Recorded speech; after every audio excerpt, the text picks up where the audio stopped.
You know, God had an emergency one time. He had a whole world that went renegade.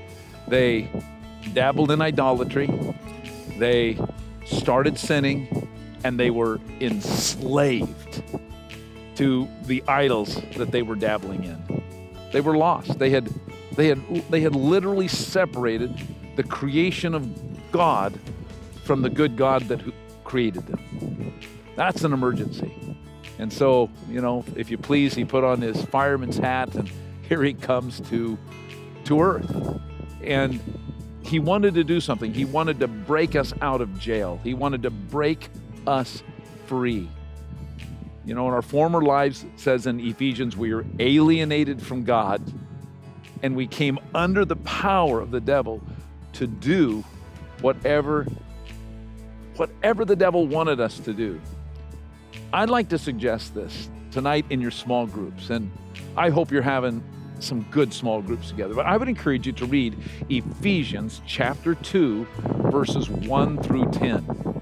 Look at those verses very carefully, how we were once like not in a good place, and all of a sudden God comes and forgives us and changes our entire life.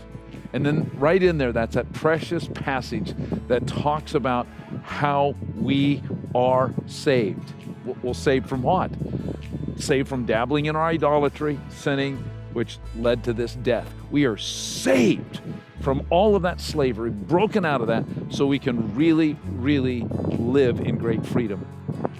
I'd like you to do a couple things tonight. I'd like you to talk about what it means to be broken out of slavery, and to no longer to be a slave, but to be a son and a daughter. I'd like you to go down and just around the table talk about what would it be like if I was a slave, contrasted to what would it be like if I was a son or a daughter. If I was a slave, how would I act? But if I really knew I was a son and a daughter, use the comparisons you have of maybe no one has been slaves in our group, but maybe when you visited somebody else's house compared to what it's like to be in your own home with your parents. Contrast what it's like to be a slave or actually to be a son or a daughter. And then I want to ask you a question. Go around the table and answer this.